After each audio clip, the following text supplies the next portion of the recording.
तो यार जब हम किसी भी कॉम्पिटिटिव एग्जाम की तैयारी करते हैं ना, तो हमें उस एग्जाम के बारे में पूरा डिटेल पता होना चाहिए कि उस एग्जाम का पैटर्न क्या है, किस टाइप्स के क्वेश्चंस पूछे जाते हैं, क्या उस एग्जाम में नेगेटिव मार्किंग है कि नहीं है, कितने मार्क्स का क्वेश्चन पूछा जाता है, कितने नंबर लाने पर आपका वो एग्जाम क्वालिफाई हो जाएगा। ये सारी चीजें पता होनी चाहिए। साथ ही साथ में आपको उस एग्जाम का ट्रेंड पता होना चाहिए कि उस एग्जाम का जो पैटर्न है आजकल ट्रेंडिंग में वो कैसे पूछा जा रहा है। जैसे सीजीव्यापम का आजकल क्या ट्रेंड में चल रहा है कि एसर्शन रीजन ज्यादा पूछ रहा है ना, लेंथी क्वेश्चन ज्यादा पूछ रहा है, स्टेटमेंट वाइज क्वेश्चन ज्यादा पूछ रहा है। तो आप जिस एग्जाम को देने वाले हैं, क्या उस एग्जाम में इस टाइप के क्वेश्चन पूछे जा रहे हैं कि नहीं पूछे जा रहे हैं, ये सारी चीजें आपको पता होनी चाहिए। और साथ ही साथ में सबसे मोस्ट इंपॉर्टेंट क्या हो जाता है, सिलेबस। अगर आपको कोई एग्जाम का सिलेबस ही नहीं पता तो आप कैसे करोगे, है ना। वहां पर साथ ही साथ में आपको प्रीवियस ईयर क्वेश्चंस भी पता होने चाहिए। आप कभी भी किसी एग्जाम की तैयारी करो, प्रीवियस ईयर क्वेश्चन मस्ट होता है आपके नॉलेज को एनालाइज करने के लिए। तो हम लोग इस वीडियो में क्या करने जा रहे हैं, अभी का जो बहुत ही ट्रेंडिंग एग्जाम है आपका सीजी सेट का एग्जाम, जो जुलाई में हुआ था, जिसके रिजल्ट के लिए आप लोग सभी वेट कर रहे हो, जो जो एग्जाम दिए हो, है ना।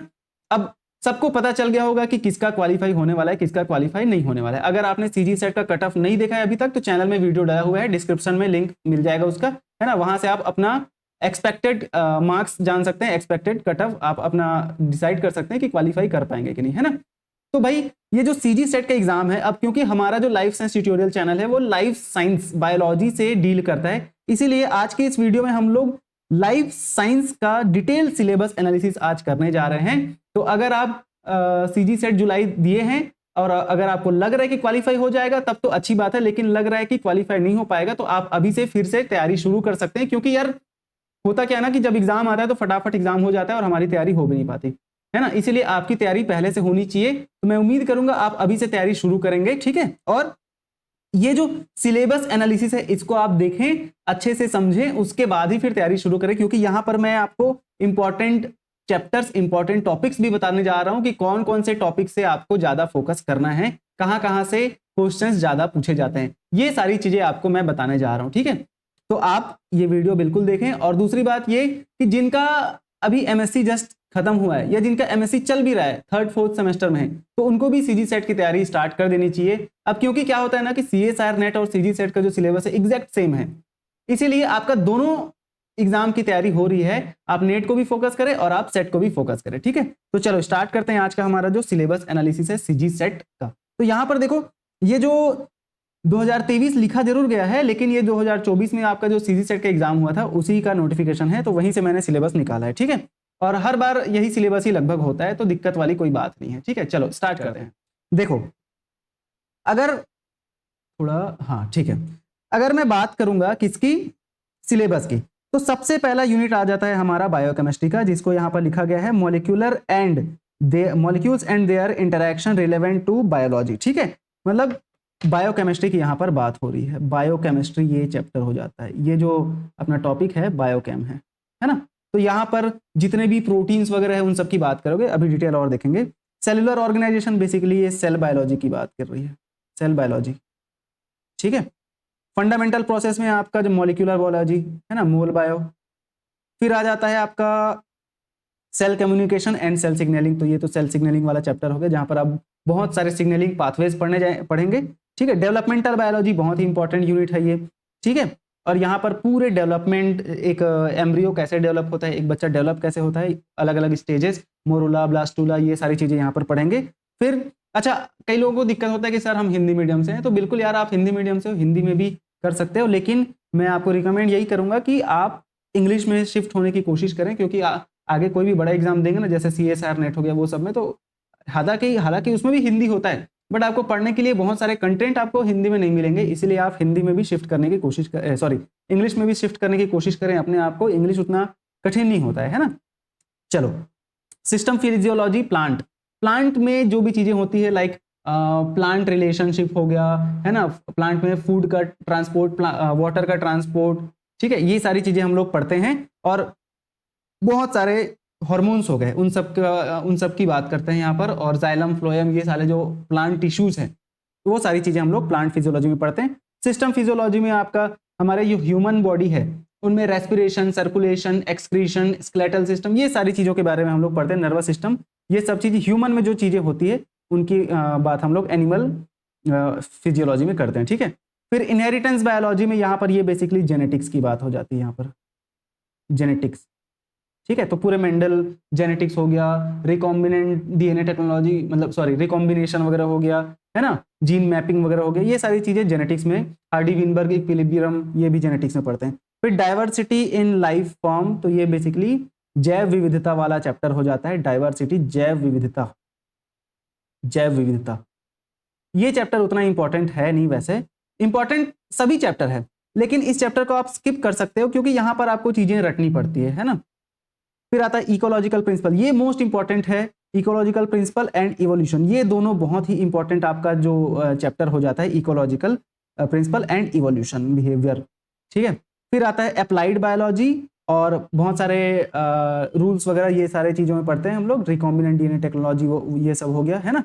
और फिर मेथड्स इन बायोलॉजी, तो जितने भी मेथड्स है, आइसोलेशन ऑफ डीएनए हो गया, फिर और भी एनएमआर, ये सब हम लोग इसमें पढ़ लेते हैं, ठीक है। तो ये पूरा 13 यूनिट आपका CSIR नेट का भी यूनिट है, ठीक है। तो पूरा 13 यूनिट आपको पढ़ना पड़ेगा। अब हम लोग अगर एक एक यूनिट के डिटेल की हम बात करेंगे यहाँ पर, तो देखो, हाँ, यहाँ पर basically molecules and their interaction में, अब मैं यहाँ पर कोशिश करूंगा आपको बताने की क्या क्या इंपॉर्टेंट है, ठीक है। स्ट्रक्चर ऑफ एटम बहुत important, molecules and chemical bond, ठीक है। तो बॉन्ड्स वगैरह तो यार बहुत इंपॉर्टेंट हो जाता है, कौन कौन से बॉन्ड्स होते हैं, आयनिक बॉन्ड, है ना, और फिर जो भी बॉन्ड्स होते हैं, हाइड्रोजन बॉन्ड, वंडरवॉल बॉन्ड्स, ये सारी चीजें इंपॉर्टेंट है ही, ठीक है। फिर composition, structure, function of bio molecule, जैसे कि carbohydrate, lipid, protein, nucleic acid and vitamin, ये मोस्ट इंपॉर्टेंट है और इजी चीज है ये, ठीक है, ठीक है। तो इसको आप बिल्कुल पढ़ सकते हैं। Stabilising interaction, van der Waals, electrostatic, hydrogen bonding, hydrophobic interaction, ठीक है। तो ये आप बिल्कुल, ये सारी चीजें आपको कहाँ मिलेंगी पढ़ने को, ये आपको मिल जाएगा पाथफाइंडर के बुक में, ठीक है। पाथफाइंडर एक बेस्ट बुक है, रामबाण है आपके CSIR नेट के लिए भी और CG सेट के लिए भी, है ना। चलो, मेरी एक फ्रेंड है जिसका हर बार, जितने बार भी वो CSIR नेट का एग्जाम दी है, हर बार वो टॉप 100 में आई और हर बार उसका एग्जाम क्वालिफाई हुआ, हर बार JRF क्वालिफाई हुआ। हालांकि वो JRF का हर बार नहीं डालती थी, एक बार JRF क्वालिफाई करी, उसके बाद हर बार LS का ही डालती थी। बट उसको मैं पूछता था, यार कैसे निकाल लेते हो तुम, तो बताई वो कि वो कोई भी इधर उधर की बुक नहीं पढ़ती, सिर्फ और सिर्फ पाथफाइंडर, सिर्फ पाथफाइंडर। वो कभी PYQ भी सॉल्व नहीं करी, मतलब वो बहुत ही टैलेंटेड लड़की है, अभी CDRI लखनऊ में एग्जाम PhD कर रही है ना। तो उसको मैं पूछता था कैसा तैयारी, तो वो इंटरव्यू के टाइम पर भी पाथफाइंडर पकड़ी है, एग्जाम के टाइम पर भी, मतलब हर समय वो पाथफाइंडर ही पकड़ के बैठी थी, ठीक है। बार बार रिवीजन, एक ही बुक को वो कई बार रट डाली थी। तो इसीलिए एक बुक पकड़ो लेकिन उसी को कई बार पढ़ो, एग्जाम आपका बिल्कुल क्वालिफाई होगा, है ना। अब बात करते हैं अगला, principle of biophysical chemistry, pH, buffer, और फिर रिएक्शन काइनेटिक्स, थर्मोडायनेमिक्स, है ना, कोलाइड प्रॉपर्टीज। अब देखो बायोकेमिस्ट्री ना सब हर किसी को समझ नहीं आता, जैसे मैंने जब एग्जाम दिया CSIR नेट का, तो मैं बायोकेमिस्ट्री को पूरा ही छोड़ दिया था, मेरे को समझ ही नहीं आता था बायोकेमिस्ट्री। ये जो पहले 2 पॉइंट है ना, A और B, A भी छोड़ दिया था मैं, B सिर्फ प्रोटीन के बारे में, प्रोटीन के स्ट्रक्चर, कार्बोहाइड्रेट और लिपिड, इतना ही पढ़ के गया था और एक क्वेश्चन मेरा बन गया था बस, ठीक है। तो हर किसी को समझ नहीं आता, लेकिन बिल्कुल अगर आपको बायोकेमिस्ट्री में इंटरेस्ट है तो आप बायोकेमिस्ट्री का ये चैप्टर आप तैयार कर सकते हैं, ठीक है। फिर आता है bio energetics, glycolysis, oxidative phosphorylation. अच्छा, ये वाला भी टॉपिक इंपॉर्टेंट है और आप ये NCERT से भी पढ़ सकते हैं, ठीक है। ग्लाइकोलिसिस, ऑक्सीडेटिव फॉस्फोराइलेशन, जो TCA साइकिल वगैरह है, कपल्ड रिएक्शन हो गया, ग्रुप ट्रांसफर हो गया, बायोलॉजिकल एनर्जी ट्रांसड्यूसर्स, है ना। तो यहाँ पर ये glycolysis, TCA cycle, electron transport chains, ये सब आप पढ़ सकते हैं वहां से, ठीक है। प्रिंसिपल ऑफ कैटलिस्ट, अब एंजाइम की बात आ गई, एंजाइम एंड एंजाइम काइनेटिक्स, तो ये वाला भी हर किसी को समझ नहीं आता है, एंजाइम वाला, तो इसको आप स्किप कर सकते हैं अगर समझ नहीं आता, और अगर समझ आता है आपके MSc में है तो ये आप पढ़ सकते हैं बिल्कुल। Confirmation of protein, Ramachandran plot, most important है ये रामाचंद्रन प्लॉट, हर बार एक क्वेश्चन आना ही आना है और ये थोड़ा इजी होता है, इसलिए आप रामाचंद्रन प्लॉट पढ़ सकते हैं। सेकेंडरी स्ट्रक्चर, और फिर आ जाता है डोमेन्स एंड फोल्ड्स, ठीक है, प्रोटीन के सेकेंडरी स्ट्रक्चर की बात हो रही है ना। फिर कंफर्मेशन ऑफ न्यूक्लिक एसिड हो गया, हेलिक्स, अच्छा DNA, ये पूरा DNA वाला है, RNA वाला, तो ये भी बहुत इंपॉर्टेंट है, ये इजी ही है बेसिकली और NCERT से भी पढ़ सकते हैं इसको।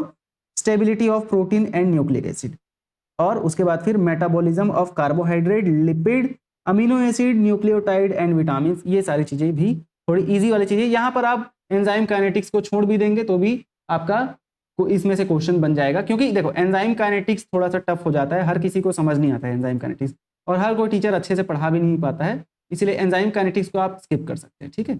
चलो अब हम बात करते हैं सेलुलर ऑर्गेनाइजेशन, इसको तो आप स्किप कर ही नहीं सकते। यहाँ पर मेम्ब्रेन स्ट्रक्चर एंड फंक्शन, भाई जो प्लाज्मा मेम्ब्रेन है उसका स्ट्रक्चर आप पूरा डिटेल में पढ़ लो। एक और आपको सजेस्ट करूंगा, अगर आप बेसिक्स पढ़ना चाहेंगे तो एनसीईआरटी तो है ही बेस, लेकिन आप एलन जो नीट का कोचिंग कराता है ना एलन, तो उसका मॉड्यूल पढ़ सकते हैं, नीट का मॉड्यूल, वहां पर बहुत अच्छे से डिटेल में पूरा ये वाला यूनिट है सेलुलर ऑर्गेनाइजेशन, हालांकि सभी यूनिट का है लेकिन इस यूनिट को आप वहां से बहुत अच्छे से पढ़ सकते हैं, ठीक है।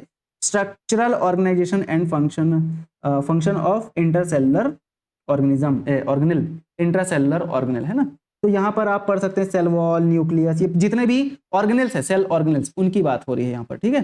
फिर organisation of genes and chromosomes, तो यहाँ पर ओपेरॉन बहुत इंपॉर्टेंट हो जाता है, यूनिक एंड रिपीटेटिव डीएनए, और फिर आ जाता है इंटरप्टेड जीन्स, ये इंटरप्टेड जीन्स नहीं पढ़ोगे तो भी चलेगा, जीन फैमिलीज पढ़ना जरूरी है, स्ट्रक्चर ऑफ क्रोमेटिन बहुत इंपॉर्टेंट हो जाता है, क्रोमोसोम्स, हेट्रोक्रोमेटिन, यूक्रोमेटिन, ट्रांसपोसोम्स, ये भी बहुत इंपॉर्टेंट हो जाता है, ये पूरा आपको एलन के मॉड्यूल में मिल जाएगा।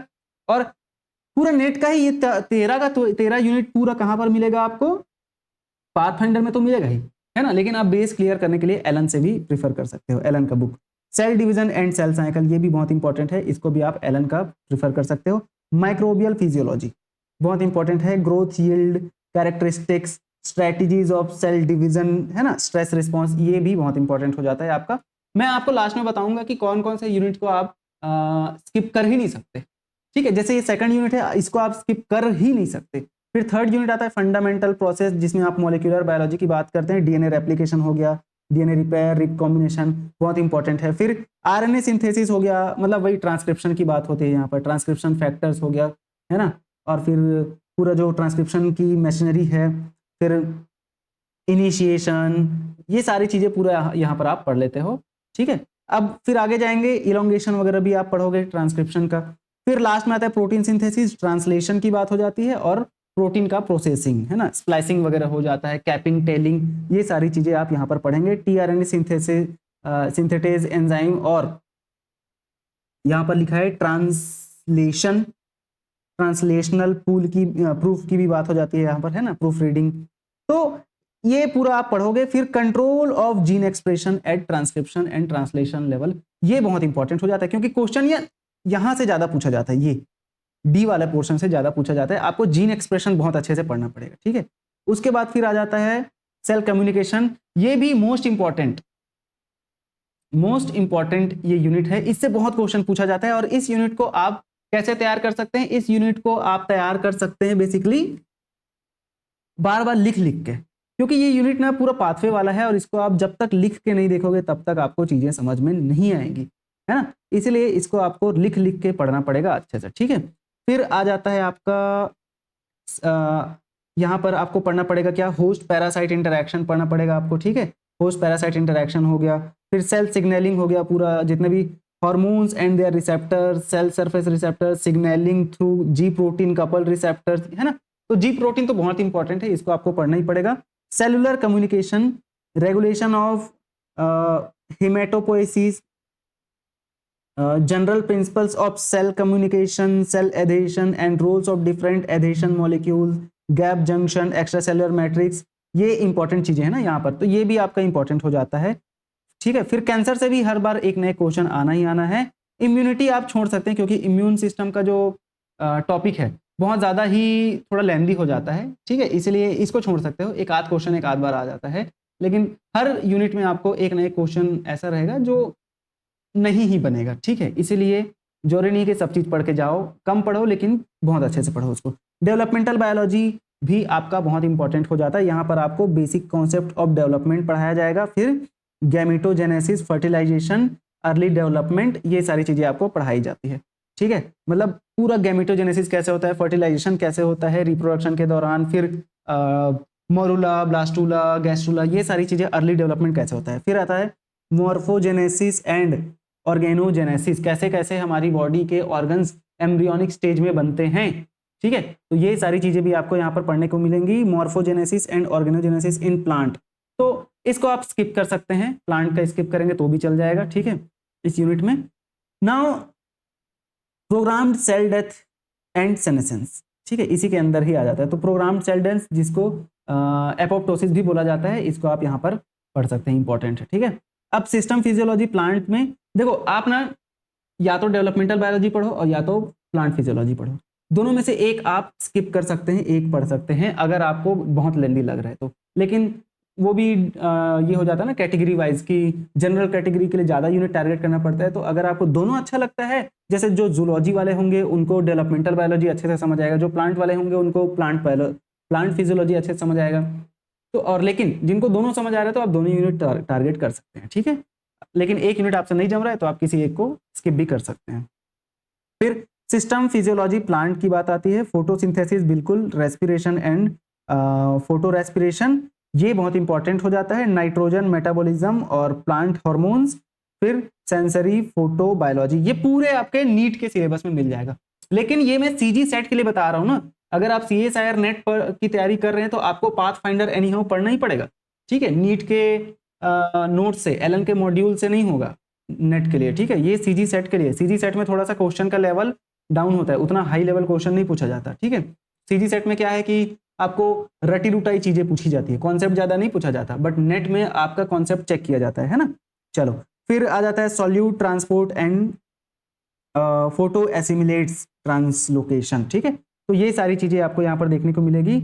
सेकेंडरी मेटाबोलाइट्स, स्ट्रेस फिजियोलॉजी, ये पूरा आप प्लांट फिजियोलॉजी में पढ़ने वाले हैं। फिर सिस्टम फिजियोलॉजी की अगर बात करते हैं एनिमल में, तो यहाँ पर आप ब्लड सर्कुलेशन पढ़ेंगे, कार्डियोवैस्कुलर सिस्टम पढ़ेंगे, पूरा ECG हार्ट के बारे में पढ़ लेंगे आप, है ना, ECG वगैरह। फिर रेस्पिरेटरी सिस्टम पढ़ेंगे, श्वसन तंत्र के बारे में पढ़ना पड़ेगा आपको, नर्वस सिस्टम हो गया, और फिर जितने भी सेंस ऑर्गन जैसे कि आंख हो गया, कान हो गया, है ना, और फिर आपका टंग हो गया, ये सारी चीजें आपको पढ़ना पड़ेगा। ये आप विजन, आंख, कान, ये भी आप कहाँ से पढ़ सकते हैं, एलन के मॉड्यूल से पढ़ सकते हैं, ठीक है, बहुत ही डिटेल में दिया गया है, ठीक है। और फिर आता है एक्सक्रीटरी सिस्टम, काफी इंपॉर्टेंट ये टॉपिक हो जाता है, thermo regulation, stress and adaptation, ये भी आपको पढ़ना पड़ेगा, और सब चीज आपको एलन के मॉड्यूल में मिल जाएगा। डाइजेस्टिव सिस्टम हो गया, फिर एंडोक्राइन एंड रिप्रोडक्शन, ये भी आपको एलन के मॉड्यूल और पाथफाइंडर दोनों में मिल जाएगा। ज्यादा चीज नहीं पढ़ना है आपको, एलन के मॉड्यूल को पूरा अच्छे से चाट डालो, उसके बाद फिर पाथफाइंडर को पकड़ो और उसको पढ़ने लग जाओ, है ना। इनहेरिटेंस बायोलॉजी में जेनेटिक्स आ जाता है, मेंडेलियन प्रिंसिपल, जितने भी जो डोमिनेंस का रूल हो गया, सेग्रीगेशन, इंडिपेंडेंट असॉर्टमेंट, ये जो प्रिंसिपल्स है इसको आपको अच्छे से पढ़ना पड़ेगा। मोनोहाइब्रिड क्रॉस, डाईहाइब्रिड क्रॉस, इन सबको आपको अच्छे से पढ़ना पड़ेगा, ठीक है। और फिर कॉन्सेप्ट ऑफ जीन को आपको पढ़ना पड़ेगा, allele, multiple allele, pseudo allele, है ना, कॉम्प्लीमेंटेशन टेस्ट, ये सारी चीजें। फिर जितने भी क्रॉस होते हैं वो सब आपको पढ़ना पड़ेगा। एक्सटेंशन ऑफ मेंडेलियन प्रिंसिपल्स हो गया, फिर जीन मैपिंग बहुत इंपॉर्टेंट हो जाता है, ये जीन मैपिंग, ठीक है। एक्स्ट्रा क्रोमोसोमल इनहेरिटेंस हो गया, है ना, माइक्रोबियल जेनेटिक्स हो गया, फिर ह्यूमन जेनेटिक्स बहुत इंपॉर्टेंट हो जाता है। पेडिग्री हर बार क्वेश्चन पूछा ही जाता है, ठीक है, पेडिग्री हो गया। Load score, linkage testing, karyotype, genetic disorder, हाँ जेनेटिक डिसऑर्डर्स बहुत इंपॉर्टेंट है भाई, ठीक है, वही क्लाइनफेल्टर सिंड्रोम, है ना, डाउन सिंड्रोम, टर्नर सिंड्रोम, ये सारी चीजें पूछी जाती है। क्वांटिटेटिव जेनेटिक्स, पॉलीजेनिक इनहेरिटेंस क्या होता है, heritability and it's measurement, QTI mapping क्या होता है ना, QTL मैपिंग बेसिकली, तो ये इंपॉर्टेंट हो जाता है। म्यूटेशन, और फिर structural and numerical alteration of chromosomes, तो ये भी आप पढ़ेंगे बिल्कुल, ठीक है। चलो अब रिकॉम्बिनेशन भी इंपॉर्टेंट हो जाता है इस यूनिट के लिए। अब डाइवर्सिटी ऑफ लाइफ फॉर्म, इसको आप स्किप कर सकते हैं, लेकिन पढ़ना चाहें तो बिल्कुल principles and methods of taxonomy पढ़ना पड़ेगा आपको। लेवल ऑफ स्ट्रक्चरल ऑर्गेनाइजेशन भी पढ़ना पड़ेगा। उसके बाद फिर outline classification of plant, animal and micro organism, यहाँ पर आपको ये सारी चीजें important criteria used for classification of each taxa, तो प्लांट्स को और एनिमल्स को कैसे क्लासीफाई किया जाता है, ये सारी चीजें आपको पढ़नी पड़ेंगी। नेचुरल हिस्ट्री ऑफ इंडियन सब कॉन्टिनेंट, इसको नहीं पढ़ोगे तो भी चलेगा, ठीक है। फिर organism and health, sorry organisms of health and agricultural importance, तो ये थोड़ा इंपॉर्टेंट हो जाता है। फिर ऑर्गेनिज्म ऑफ कंजर्वेशन कंसर्न, है ना, जैसे कि रेयर, इंडेंजर्ड स्पीशीज, ये इतना बहुत इंपॉर्टेंट है भाई, है ना, कंजर्वेशन स्ट्रेटेजीज क्या क्या होती है, in situ conservation, ex situ conservation, ये सारी चीजें आपको पढ़नी पड़ेंगी। फिर ये सबसे इंपॉर्टेंट यूनिट आ जाता है 10वां, इकोलॉजिकल प्रिंसिपल्स। बहुत इजी, बहुत जल्दी तैयार हो जाता है और इंपॉर्टेंट है ये, हर बार बहुत क्वेश्चन पूछा जाता है इससे, ठीक है। The environment, physical environment, biotic environment, biotic and abiotic interactions, ये सारी चीजें पढ़ने को मिलेंगी। हैबिटेट एंड नीश, फिर पॉपुलेशन इकोलॉजी आपको पढ़ना पड़ेगा, स्पीशीज इंटरैक्शन हो गया, कम्युनिटी इकोलॉजी हो गया, है ना, इकोलॉजिकल सक्सेशन, ये सारी चीजें आपको पढ़ना है, इकोसिस्टम इकोलॉजी, और फिर बायो जियोग्राफी, ये आपको इकोलॉजी में पढ़ना है। अप्लाइड इकोलॉजी भी पढ़ना पड़ेगा, कंजर्वेशन इकोलॉजी। तो ये भाई यहां पर आप स्किप नहीं कर सकते, ठीक है, क्योंकि इकोलॉजी से क्वेश्चंस आपके बनेंगे। इकोलॉजी और इवोल्यूशन ऐसा यूनिट है जहां से आपके क्वेश्चंस बनेंगे, इजी पूछा जाता है लेकिन आपको पढ़ना पड़ेगा। यहां पर आप कोई भी चीज स्किप मत करो, मतलब जो यूनिट इजी है उसका कोई भी यूनिट आपको स्किप, मतलब उसका कोई भी टॉपिक स्किप नहीं करना है ना। जो टफ लग रहा है उसको छोड़ दो, ठीक है, जैसे बायोकेमिस्ट्री हो गया, हर किसी को समझ नहीं आता है ना, उसको आप छोड़ सकते हैं। इवोल्यूशन में आप पढ़ेंगे emergence of evolutionary thoughts, Lamarck, Darwin concept, variation, adaptation, struggle, fitness and natural selection, है ना। फिर आ जाता है मेंडेलिज्म, और फिर आ जाता है spontaneity of mutations, the evolutionary synthesis, ये सारी चीजें आपको पढ़ने को पढ़ सकती है, ठीक है। Origin of cell and unicellular evolution पढ़ेंगे। फिर आता है पैलिएंटोलॉजी एंड इवोल्यूशनरी हिस्ट्री भी पढ़ना पड़ेगा आपको। मॉलिक्यूलर इवोल्यूशन हो गया, द मैकेनिज्म्स, ठीक है, मैकेनिज्म में आपको पॉपुलेशन जेनेटिक्स पढ़ना पड़ेगा, बहुत इंपॉर्टेंट है। ब्रेन बिहेवियर एंड इवोल्यूशन, तो ये भी इंपॉर्टेंट हो जाता है। मतलब आपको इवोल्यूशन और इकोलॉजी से कुछ भी चीज छोड़ना नहीं है, और सब चीज आपको कहां से मिल जाएगा, पाथफाइंडर से मिल जाएगा। अप्लाइड बायोलॉजी की बात करते हैं अगर, तो यहां पर microbial fermentation and production of small and macro molecules, ठीक है, माइक्रोब्स कैसे फर्मेंटेशन करते हैं, ये सारी चीजें आपको पढ़ना पड़ेगा।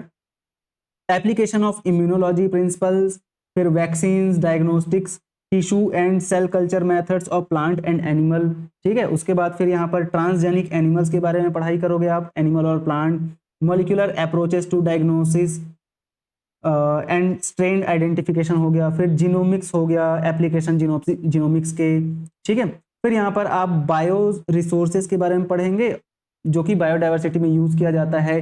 Breeding in plant and animal पढ़ोगे, जैसे कि मार्कर असिस्टेड सिलेक्शन हो गया। Bio remediation and phyto remediation के बारे में पढ़ेंगे, बायो सेंसर के बारे में भी यहाँ पर आप पढ़ेंगे, ठीक है। अब लास्ट यूनिट आ जाता है मेथड्स इन बायोलॉजी, बहुत इंपॉर्टेंट। मॉलिक्यूलर, देखो ये जो मेथड्स इन बायोलॉजी ना, ये यूनिट आपको बिल्कुल तैयार करना ही करना चाहिए। इसलिए करना चाहिए क्योंकि जब आप कहीं भी इंटरव्यू देने जाओगे ना, चाहे आप पीएचडी करने जाओगे कहीं पर, तो वहां पर भी इंटरव्यू में इस यूनिट से ही क्वेश्चन पूछा जाता है। आप लैब में क्या क्या मेथड्स अपनाए हैं, है ना, वो सारी चीजें आपको पूछी जाती है। तो molecular biology and recombinant DNA methods, जैसे कि isolation and purification of RNA, DNA, है ना। उसके बाद फिर प्रोटीन डिफरेंट सेपरेशन मेथड्स हो गया, analysis of RNA, DNA, protein, ये सारी चीजें आपको करना है। जेल इलेक्ट्रोफोरेसिस वगैरह आपको पढ़ना पड़ेगा, है ना। Isoelectric focusing gel, molecular cloning of DNA हो गया, आरएनए हो गया, ठीक है, ये सारी चीजें आपको पढ़ना पड़ेगा। Expression of recombinant protein using bacterial and animal plant vectors, ठीक है।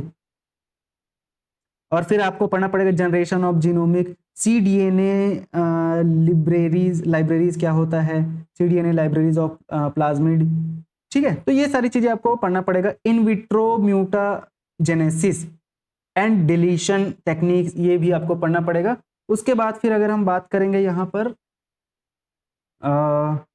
फिर प्रोटीन सिक्वेंसिंग मेथड्स भी पढ़ना है आपको, डीएनए सिक्वेंसिंग मेथड भी पढ़ना है आपको, methods of analysis of gene expression at RNA and protein level, large scale expression such as macro array based techniques, ये सारी चीजें आपको पढ़ना है। Isolation, separation, analysis of carbohydrate and lipid molecule also, and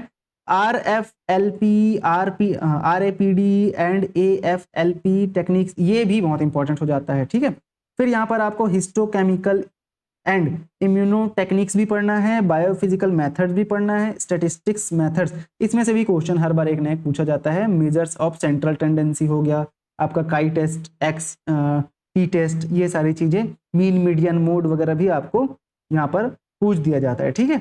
चलो, तो ये हमारा रहा पूरा सेट का, सीजी सेट का, लाइफ साइंस सब्जेक्ट का क्या पेपर 2 का सिलेबस है ना। पेपर 1 का सिलेबस भी आपके सामने डिस्कस कर दूंगा मैं, लेकिन ये पेपर 2 का सिलेबस है। अगर आप इतना पढ़ लेते हैं जितना मैं अभी बताने जा रहा हूँ आपको, तो डेफिनेटली आप सीजी सेट क्वालिफाई कर लेंगे। और साथ ही साथ में अगर डिटेल्ड पढ़ेंगे, डिटेल्ड एनालिसिस करेंगे, मतलब डिटेल्ड तैयारी करेंगे, तो आपका ये एग्जाम क्या CSIR नेट भी तैयारी हो जाएगा, CSIR नेट की भी तैयारी हो जाएगी। ठीक है, तो देखो सबसे पहले आपको ये पहला यूनिट आप छोड़ सकते हो, है ना। मैं कैटेगरी वाइज तो नहीं, लेकिन ठीक है, अगर आप जनरल कैटेगरी से हैं, कोई भी कैटेगरी के हो, इतना यूनिट टारगेट करोगे तो क्वालिफाई हो जाएगा सीजी सेट। ठीक है, दूसरा यूनिट स्किप करना ही नहीं है ना, दूसरा यूनिट बिल्कुल स्किप नहीं करना।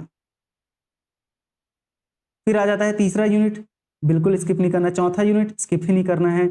अब ये 5वें और 6वें में ना, या तो आप 5वां तैयार कर सकते हैं या तो 6वां तैयार कर सकते हैं, डिपेंड करता है आपको किस में इंटरेस्ट है। ठीक है, उसके बाद आ जाता है आप ये 10th यूनिट स्किप ही नहीं करना है।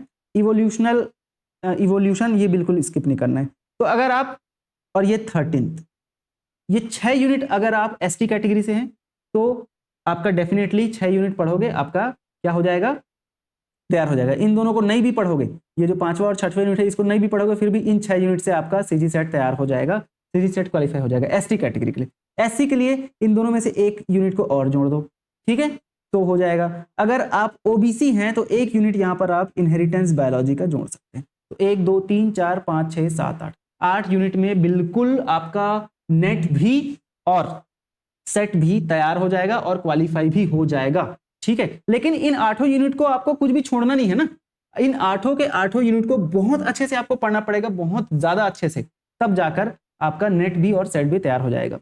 अब जनरल के लिए अगर मैं बात करूं तो आपको ना जनरल कैटेगरी से अगर हो तो अगर आपको ये मॉलिक्यूलर मतलब बायोकेमिस्ट्री अच्छा लगता है तो इसको तैयार कर सकते हो, और अगर आपको यहाँ पर प्लांट फिजियोलॉजी को अगर भी आप कर सकते हो तो वो करना, या तो आप बायोकेमिस्ट्री के कुछ टॉपिक्स एंड ये जो प्लांट फिजियोलॉजी इसके कुछ टॉपिक्स को तैयार कर लो, और उसके बाद फिर ये तो आप छोड़ ही देना, अप्लाइड बायोलॉजी के भी कुछ कुछ इंपॉर्टेंट टॉपिक्स को भी आप तैयार कर सकते हैं। ठीक है, अभी आने वाले वीडियोस में मैं आपको CSIR नेट की तैयारी, अब अभी जो 60 दिन बच गया मान के चलो, अभी तो खैर फॉर्म भी नहीं आया है, लेकिन जो बचे खुचे जो भी दिन हैं उनमें अगर आप तैयारी करना चाहते हो CSIR नेट की, तो आपको 2 मंथ की स्ट्रेटेजी आपकी क्या होनी चाहिए वो बताने वाला हूं। और दूसरा ये जो 13 यूनिट है, इनमें से कौन कौन से ऐसे टॉपिक्स है, इंपॉर्टेंट टॉपिक्स, जिसको आपको स्किप करना ही नहीं है, उसको आप स्किप कर ही नहीं सकते, तो वो इंपॉर्टेंट टॉपिक्स को आपको मैं बताने जा रहा हूं अगले आने वाले वीडियोस में। तो आप चैनल के साथ जुड़े रहें, और अगर आपको वीडियो पसंद आया तो यार लाइक कर सकते हो,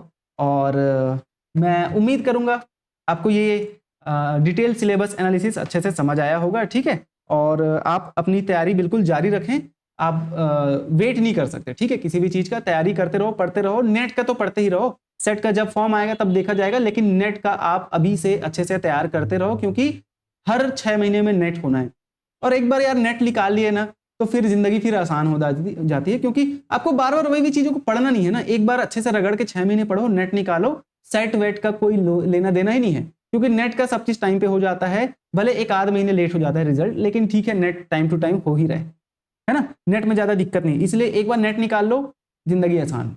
ठीक है, तो चलो, मैं उम्मीद करूंगा आपको ये सारी चीजें समझ आई होगी। कोई भी डाउट है आप कमेंट करके बताएं, और आने वाली वीडियोस के लिए आप चैनल को सब्सक्राइब कर लें, क्योंकि आने वाले दिनों में आपको बहुत सारे इंपॉर्टेंट अपडेट्स इस चैनल से आपको मिलने वाले हैं। ठीक है, चलो भाई, बहुत बहुत धन्यवाद, थैंक यू सो मच।